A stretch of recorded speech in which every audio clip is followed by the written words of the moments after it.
There's a word for the version of the Lord's Prayer you were never taught existed, and it's older than the one you know.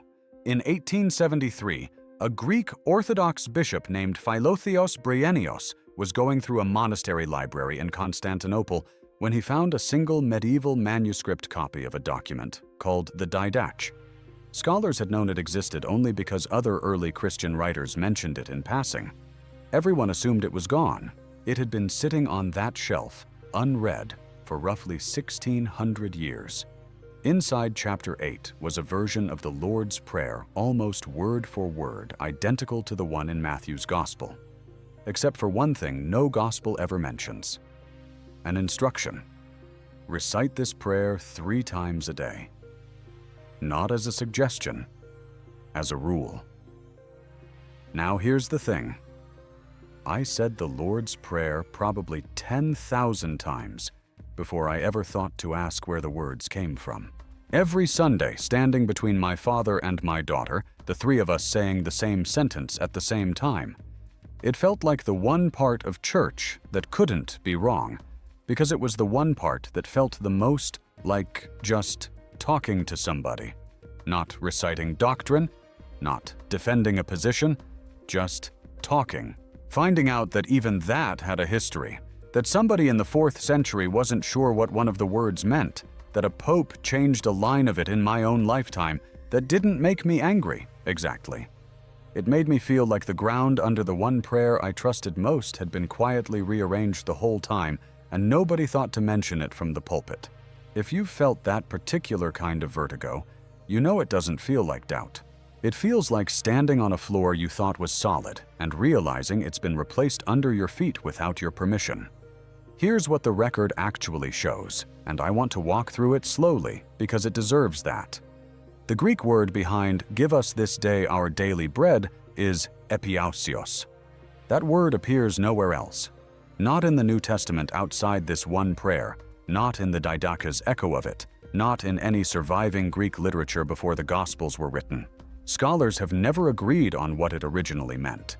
The candidates on the table include "for the coming day," "for existence," or something closer to "supersubstantial," a word so strange in English that it barely translates into a concept at all.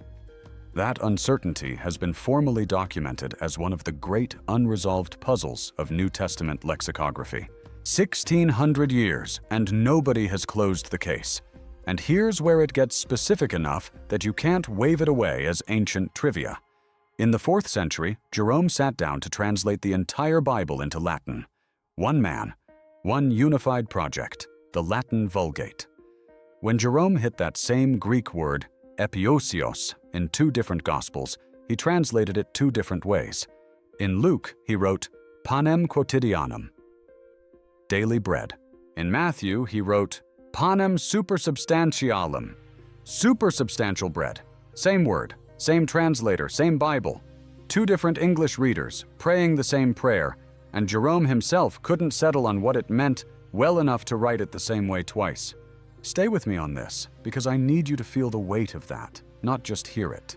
This isn't some obscure verse buried in Leviticus that nobody quotes anymore. This is the prayer. The one prayer Jesus himself is recorded teaching, word for word, to his own followers. If there was ever a passage the church should have gotten right, locked down, unshakable, it was this one. And the man history remembers as the greatest translator the early church ever produced, the one who built the Bible most of Western Christianity read for over 1,000 years, could not decide what one of its words meant. He didn't flag it. He didn't footnote it. He just wrote it 2 different ways and moved on, and 13 centuries of believers recited both versions without knowing they contradicted each other. Let me tell you something nobody warned me about. The version of the prayer you know by heart isn't the only early version. It's not even the version closest to how it was first used. The Didache is older in function, if not older in writing, than the liturgical prayer most of us grew up with. And its version doesn't just repeat Matthew. It adds something. At the very end, after "deliver us from evil," the Didache tacks on a line, "For yours is the power and the glory forever." That line isn't in the oldest manuscripts of Matthew. It was added. Somebody, within a generation or two of the apostles, decided the prayer needed a formal closing, a doxology, the kind of thing you'd expect at the end of a liturgy, not in the middle of a private conversation with a father. Think about that for a second.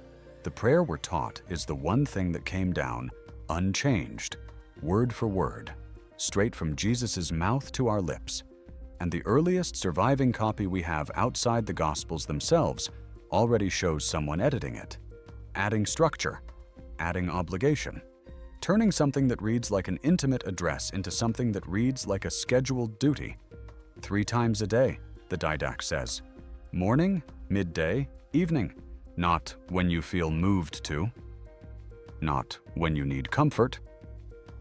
3 times every day, no exceptions. I'm not sure how to say this part without it sounding harsher than I mean it. But when I first read that, sitting at my kitchen table with my late wife's old Bible open next to a printed copy of the Didache text, my first thought wasn't reverence. It was something closer to recognition. That doesn't sound like a son talking to his father. That sounds like being clocked in. If you grew up in a church where prayer felt like both the most personal thing you did and, quietly, the most monitored, you already know exactly what I mean. Nobody checked whether you prayed, but you knew you were supposed to. And somewhere back at the very beginning, within decades of Jesus' own followers still being alive, that expectation was already being written down as a rule, not offered as an invitation. Here's the piece that took me longest to sit with. This isn't a story about something that happened once, a long time ago, and then stopped. It's a pattern. It happened again and again. Let me walk you through it, because the accumulation is the whole point. First, the Didache, sometime in the late 1st or early 2nd century. A community adds structure the Gospels never mention. Mandatory recitation, 3 times daily. A closing doxology that turns a private plea into something closer to a liturgical formula. Second Jerome, in the 4th century, translating the whole Bible into Latin for the first time as one coherent project, hits the one truly unique word in the entire prayer and can't settle on a single meaning for it. Writes it 2 ways, in 2 Gospels, in 1 Bible. Third, jump forward more than 1,000 years. 1526. William Tyndale is translating the New Testament into English, the first time ordinary people in England could read scripture in their own language instead of Latin they didn't understand. Tyndale chooses the word trespasses for the line about forgiveness. Forgive us our trespasses, as we forgive those who trespass against us. Now, trespasses isn't the most literal rendering of the underlying Aramaic or Greek, which leans closer to debts, but trespasses is the word that stuck, specifically because the Church of England's Book of Common Prayer adopted it for weekly liturgical use. Say a phrase every single Sunday for 400 years, and it stops feeling like a translator's 1526-word choice. It starts feeling like it fell straight out of the mouth of Jesus, in English, 2,000 years ago. It didn't. It fell out of the mouth of a 16th century Englishman doing his best with an ambiguous original, and it became scripture by repetition, not by origin. And the count doesn't stop there. The 4th time, and this is the one that should unsettle you the most, because it isn't ancient at all. 2017. Pope Francis, on television in public, tells the Italian Catholic Church that "lead us not into temptation" is, in his words, not a good translation. His reasoning? A father doesn't lead his children into temptation. What induces into temptation is Satan, not God. He approves an alternate wording for Italian liturgy. Do not let us fall into temptation. The head of the largest denomination on earth, in our own lifetime, looked at the wording of the Lord's Prayer and said out loud, "This isn't right," and changed it. So let's lay the numbers side by side, because I think the accumulation is where the real weight sits, more than any single fact on its own. 1,600 years between the writing of the Didache and its rediscovery on that Constantinople shelf. 1,300 years between Jerome's 2 contradictory translations of one word and anyone widely questioning it. 500 years since Tyndale's Trespasses first entered English and never left, and less than 10 years since a sitting pope changed a line of this same prayer on live television.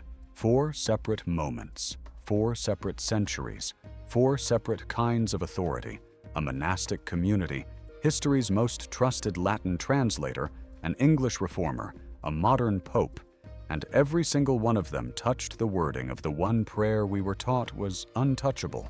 The root of this goes back further than any of us were told to look. It's not that someone lied about the prayer being ancient, the words are ancient. It's that ancient and unchanged got treated as the same thing, when the record shows they were never the same thing at all. Let me tell you what I think is actually going on underneath all 4 of those moments, because I don't think it's really about words. I think it's about who gets to decide what a prayer means, and once you see that pattern, you can't unsee it. Think of it like this. Imagine a family recipe passed down for generations. Everyone in the family swears it's exactly the same as great-grandmother made it, but every generation someone adjusts it a little. A pinch more salt because the times demanded comfort. A step added because a matriarch wanted the family to gather more often around the table to make it. A substitution because an ingredient stopped being available and something else took its place so seamlessly that within 2 generations, nobody remembers it was ever different. By the time you're eating it, you'd swear on your life it's unchanged. And in every important emotional sense, to you, it is. But the actual history of that dish is a history of adjustments made by people with their own needs, their own moment, their own reasons, layered so quietly on top of each other that the illusion of permanence is the only thing anyone preserved perfectly. That's the Lord's Prayer. The Didache adds structure because a growing, scattered, persecuted community needed shared discipline to hold together. Jerome renders one word 2 ways because even the greatest scholarly mind of his century hit the edge of what language could pin down, and he wasn't willing to lie about certainty he didn't have. Tyndale picks trespasses because it was the word that let ordinary English parishioners feel the weight of forgiveness in their own tongue, and the Church chose to keep it because repetition builds permanence faster than accuracy does. And Pope Francis changes it because in 2017, a modern theological instinct decided the old wording implied something about God that didn't sit right anymore. None of those 4 moments were villainous. That's actually the part that unsettled me more than if they had been. Nobody sat in a room and decided to deceive believers. What happened, again and again, across 1,600 years, is that whoever held institutional authority over the words at that specific moment quietly adjusted them, and then let repetition do the work of making the adjustment feel eternal. Here's a question worth sitting with, and I don't think it has a comfortable answer. If the prayer you trusted more than any other verse in the entire Bible was already being reshaped within decades of the apostles being alive, and reshaped again in the 4th century, and again in the 16th, and again less than 10 years ago, what does that tell you about everything else you were told never to question? I want to be honest about where my mind went with that question, because I think it matters more than any historical footnote. It didn't send me looking for a fight. It sent me back to a specific Sunday morning, about 8 months after my wife passed, sitting alone in a pew I'd sat in for over 30 years, moving my mouth through the words of that same prayer I'd said since I was 4 years old, and feeling absolutely nothing. Not anger, not doubt even. Just silence. The words came out the same way they always had, and for the first time in my life, I didn't know what to do with my hands or my voice once they'd finished, because the sentence that used to feel like the one solid thing I could hold on to felt, that morning, like sound my mouth was making out of habit. If that's ever happened to you, reciting something sacred and feeling the meaning drain out of it mid-sentence, I want you to hear this clearly. That isn't a failure of your faith. It isn't proof you didn't believe hard enough. Something in you was responding, honestly, to a truth your conscious mind hadn't caught up to yet, that the words themselves had always been more provisional, more human, more historically negotiated than you were ever told from the pulpit. Your instincts were ahead of your theology that morning. That's not collapse. That's clarity arriving early. There's one more layer to this before we go deeper into the mechanism, and it's the one that surprised me most because it means the variation didn't wait even for the Didache. It was already there in the Gospels themselves. Matthew and Luke both give us a version of the Lord's Prayer. Most of us grew up assuming those were just two writers recording the same fixed speech from two angles, the way two witnesses might describe the same car accident. But scholar Bernard Robinson, tracing what's called the early history of the Lord's Prayer, lays out something plainer than that. Luke's version is shorter. It's missing, "Who art in heaven." It's missing, "Deliver us from evil." It isn't a paraphrase of Matthew's longer version. It reads like an independent transmission of the same core prayer, already shaped differently by the community that preserved it before either gospel was written down. Then the Didache arrives as a third independent adaptation, not a copy of Matthew, not a copy of Luke, its own version with its own additions. Sit with that lineup for a second. Three of our very earliest sources for this one prayer, Matthew, Luke, and the Didache. And no two of them match exactly.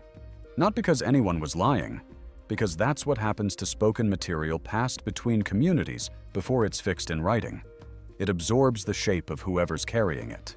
The variation in the Lord's Prayer isn't something that started with a medieval scribe centuries removed from the source. It was present at the earliest possible layer we have any access to at all, within the lifetime of people who could have plausibly heard the words secondhand from someone who was there. That's the escalation I want you to feel the full weight of. This isn't 4 edits happening to an otherwise stable text, spaced safely apart across centuries. It's edits stacked on top of edits that were already sitting on top of variation, going all the way back to the very first written records we have.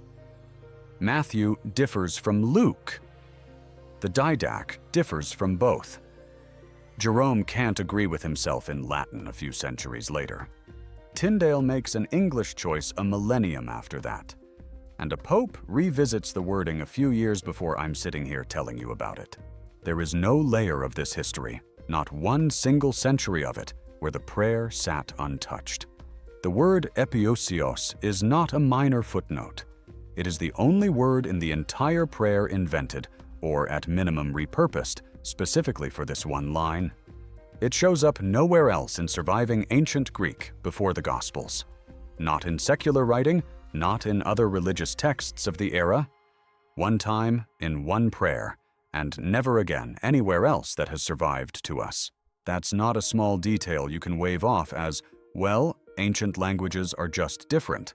That's the linguistic equivalent of a word appearing exactly once in the entire historical record, with no surrounding context to anchor its meaning, and an entire faith tradition, building 1600 years of confident preaching on top of it anyway. I've heard the pushback, and it deserves a real answer, not a dismissal. Some people say this is a minor translation quibble, that daily versus for tomorrow doesn't meaningfully change the prayer at all. But that framing misses what makes this word different from every other translation debate in the Bible. Most disputed words have other appearances elsewhere in Scripture or in surrounding literature that give translators something to triangulate against. This word has nothing. 0 other appearances. It is the single most isolated, least anchored word in the entire prayer, and it's also the word millions of people recite with total confidence every single week, believing they know exactly what they're asking for. Jerome, arguably history's most qualified person to answer that question, translated it 2 different ways in the same Bible. If he couldn't settle it, the confidence most of us were taught to feel about that line was never earned. It was inherited. And I've heard the other pushback too, that the Didache isn't scripture, so whatever it does differently from Matthew doesn't prove anything was changed in the real Bible. But that argument actually proves the opposite of what it intends. The Didache shows that within a generation or 2 of the Gospels being written, a real, living, breathing Christian community was already reciting a version of this prayer with institutional additions the Gospels never mention. Mandatory recitation. A formal closing doxology. That means the unchanging ancient prayer idea was never true. Not even at the very beginning. Not even before the New Testament canon itself was finished being assembled. The adaptation didn't start centuries later with corrupt medieval scribes or a distant, unaccountable church. It started almost immediately among people who had possibly known someone who'd known the apostles personally. Here's the part of this that I think about most on nights when the house is quiet and it's just me, and whichever book is open on the kitchen table. My whole life, I was taught, without anyone ever saying it in these words exactly, that some things in Scripture are contested and debated, and some things are simply given, fixed, beyond history's reach. The Lord's Prayer sat in that second category for me for over 50 years. Untouchable. And it turns out nothing in this record is actually untouchable. Not one prayer. Not one word. The record shows editing, adjusting, choosing, all the way down by human hands at every layer, in every century, right up through a pope changing a line of it while I was already an old man sitting in my own living room watching the news. That's not a small thing to lose. If even this could be reshaped by human hands, quietly, repeatedly, across 1,600 years, then the promise that anything came down to us untouched was never really a fact. It was a feeling the repetition gave us. And I understand now why losing that feeling can knock the wind out of you, even when nobody's arguing God doesn't exist. It isn't an argument against God. It's just the ground shifting under something you assumed was bedrock. Let's widen the lens for a moment, because this pattern isn't unique to one prayer. It's not even unique to Christianity. Every religious tradition that has survived across centuries shows this same fingerprint. Sacred texts and prayers treated as eternal and unchanging in the felt experience of believers, while the actual documentary record shows continuous human adjustment underneath. It's not a flaw specific to the Lord's Prayer. It's what happens to any words a community depends on for stability across generations. The words become load-bearing, and load-bearing things get reinforced quietly by whoever is holding them up at the time, whether that's a persecuted first-century community needing shared discipline, a 4th-century translator wrestling with an untranslatable term, a 16th-century reformer choosing English words for people who'd never read Scripture in their own language before, or a 21st-century pope worried about what a mistranslation implies about the character of God. None of that makes the prayer meaningless. I want to be honest about that too, because I know how this can land if you're already grieving something. What it means is that the prayer was never a fossil, perfectly preserved, handed to us exactly as spoken 2,000 years ago. It was, and still is, a living document, reshaped by every generation that needed it to mean something specific for their moment. That's not a scandal. It's just true. And the discomfort you might be feeling right now isn't the discomfort of being deceived. It's the discomfort of realizing something you loved was always more alive, more human, and more fragile than the pulpit ever let on. I think about the geography of this almost as much as the timeline because it wasn't one town, one denomination, or one country doing the editing. Constantinople, where Bryennios found the Didache in a monastery library. Bethlehem, where Jerome did most of his work translating the Vulgate, a Latin speaker working in a Middle Eastern cave near what was believed to be Jesus' own birthplace, still unable to pin down a Greek word from the same region's language. England, a full continent away and 11 centuries later, where Tyndale's word choice got adopted into a national church's official liturgy. And Rome, in our own decade, where a pope who leads over 1 billion people looked at an Italian translation and decided it needed to change. 4 continents worth of religious authority, 4 different languages, 16 centuries apart at the extremes, and every single one of them treated the wording of this prayer as something they had the standing to adjust. Nobody in Constantinople was coordinating with Tyndale.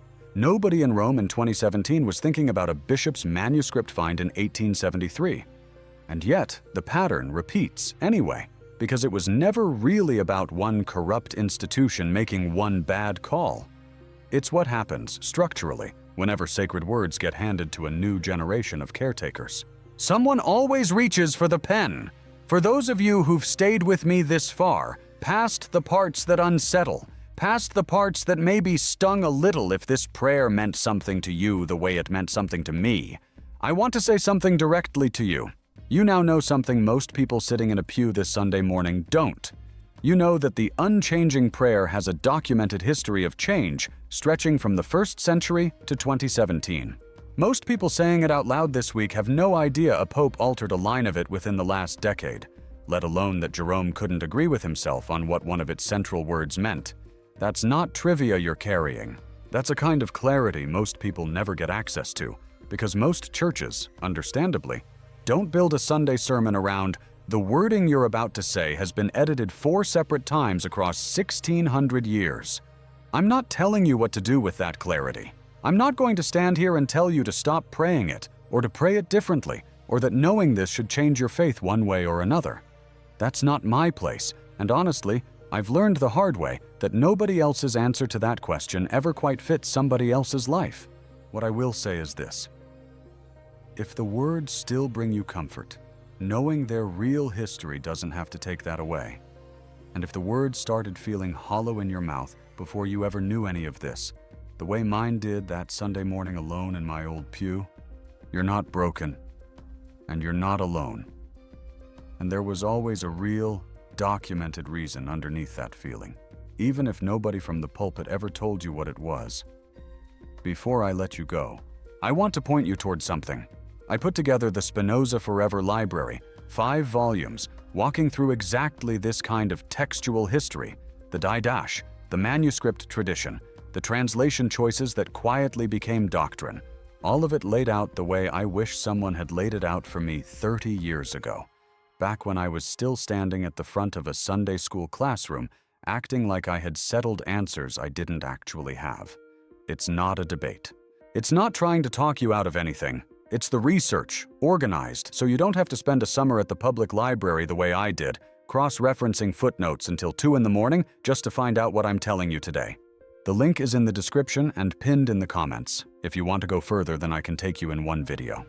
Here's the truth of it, the one sentence I'd want you to carry out of here if you forget everything else. The prayer was never frozen. It was always being carried and recarried by human hands across 1,600 years. And that doesn't make it less real. It makes it exactly as real as everything else that survives across generations, only because people kept caring for it, adjusting it, and passing it on. I'll leave you with this, and I mean it as an honest question, not a rhetorical one. When did you first notice the words of your own faith start to feel different in your mouth than they used to? And did anyone ever tell you why that might be? Tell me in the comments. Not what you think I want to hear. What actually happened. I read everyone, and more of you are carrying the same quiet vertigo than you probably realize. Make of that what you will.